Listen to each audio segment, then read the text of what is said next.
It's 3 1-0 wins in a matter of 3 weeks. But what is telling is that all 3 of those 1-0 wins went Barca's way, and they were all played entirely different. Of the 3, that being Atletico Madrid, Getafe, and then against Real Sociedad today, I'm going to take the Real Sociedad game every single time.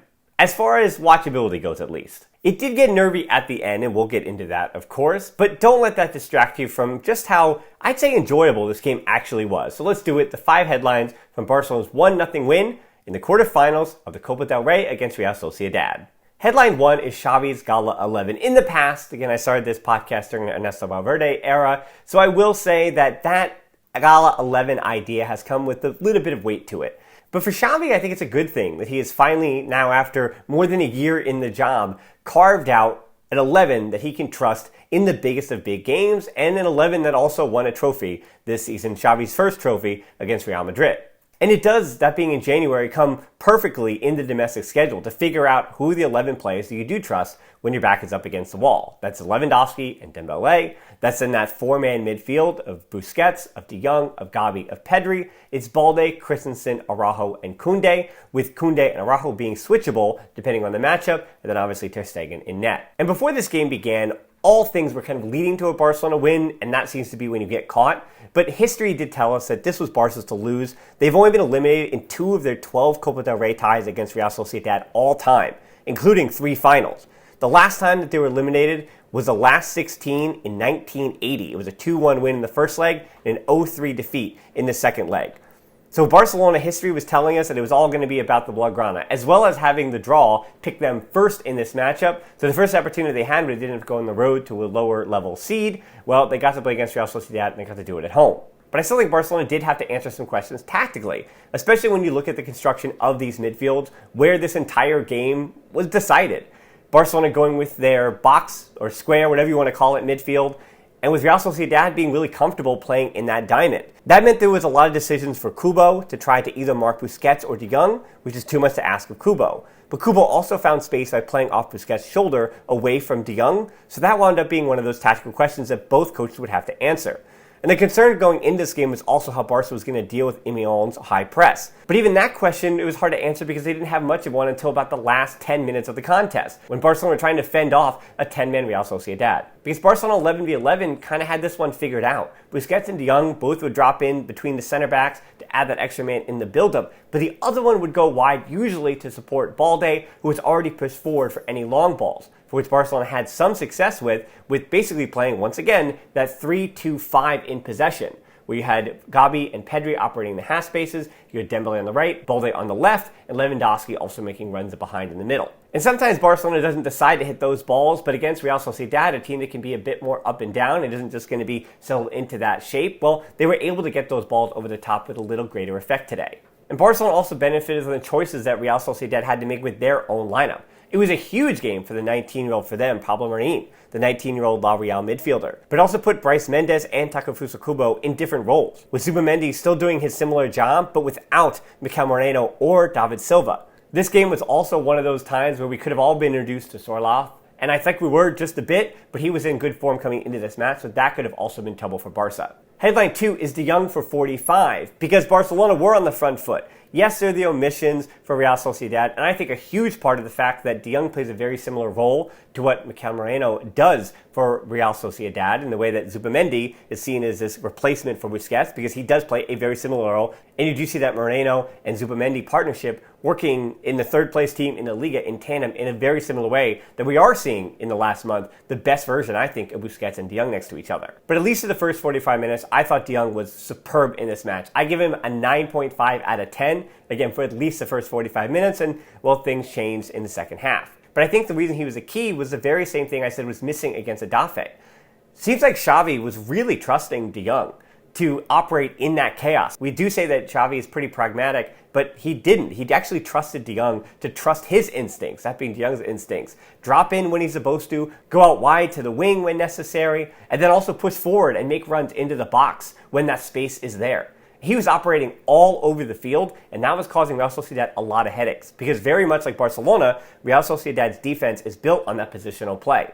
And when a player isn't really operating inside the parameters or inside the box they're supposed to, that means that you've got to have perfect communication and hand off that player, something that Real Sociedad weren't doing with De Jong.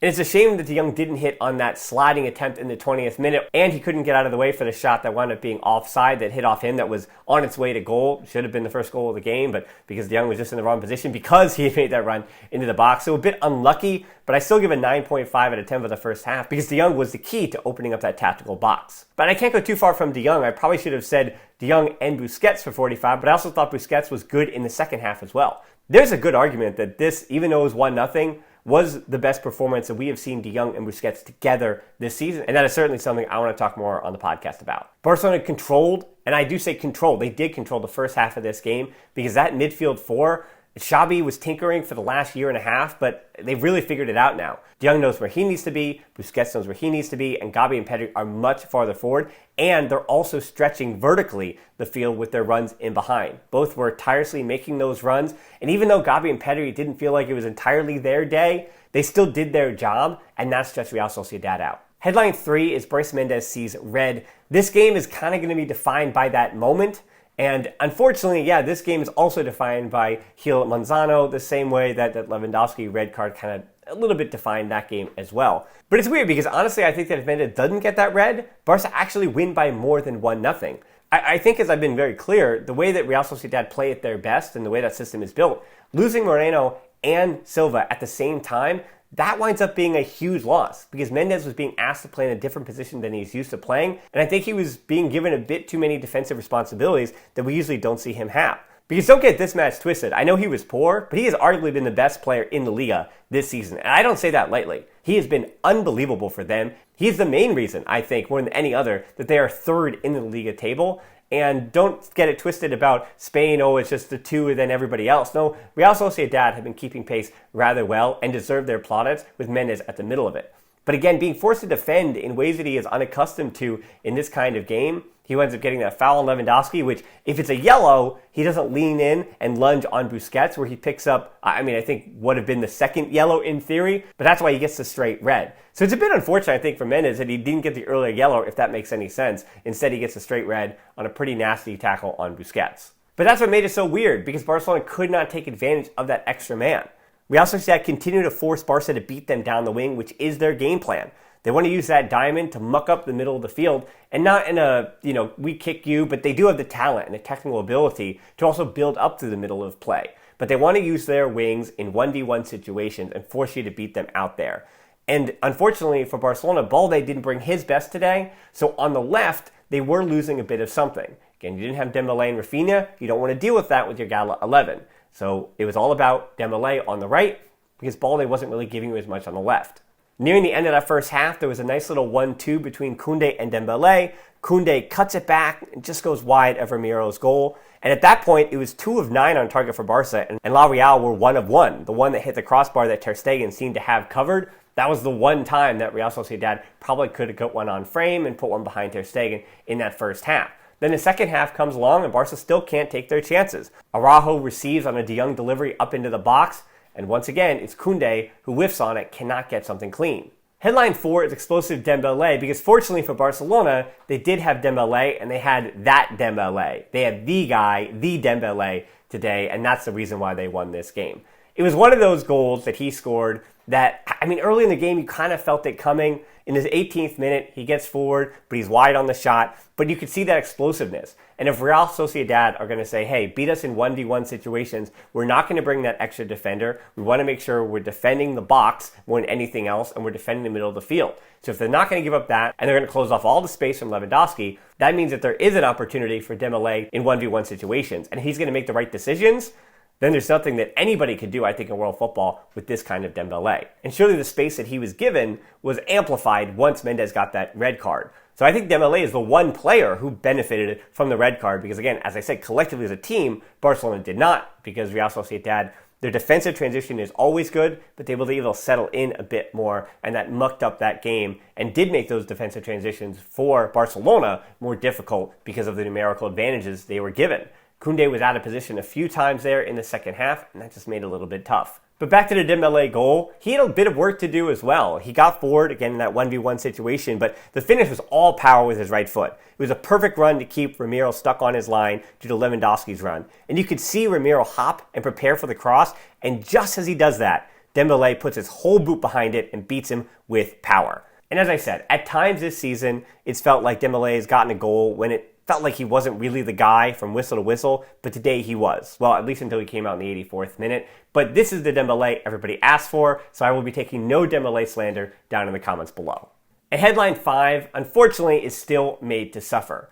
Because as good as Barcelona were in this match, as deserving as they were, I think this match, when you watch it in its totality of 90 minutes, you come to it saying, Barcelona were fortunate that they won 1-0, but it felt like they deserved to win 1-0. With or without the red card. I think they could have, as I said, won more. I would have predicted 3-1 instead of 1-0 if not for the red card. And now for the third time in 2 weeks, I think luck helped a little bit too. In the 60th minute, Sorloth had a golden opportunity. Kubo got fouled, and on the cross, Balde gets held off by Sorloth, who gets goal side, but he can't finish, which does show you the weaknesses of Koundé at right back and Balde at left back. Koundé, it seemed like, I don't know what he was doing. He had that 2 or 3 minute stretch where he was getting forward a bit too much and he was out of position defensively as a right back, which again isn't his natural instincts. And Kubo kind of took advantage of that by getting fouled and then even being able to create the space to send in that cross. And Balde got caught where Sorloth got goal side, and Barca were fortunate to get out of that one alive. And luckily for those subs and for Xavi, Superman or Ter Stegen man, whatever you want to call him, put on his cape again. 88th minute in stoppage time, it was all about the German goalkeeper. Make sure that Barcelona are moving on in the Copa del Rey because he stood on his head again.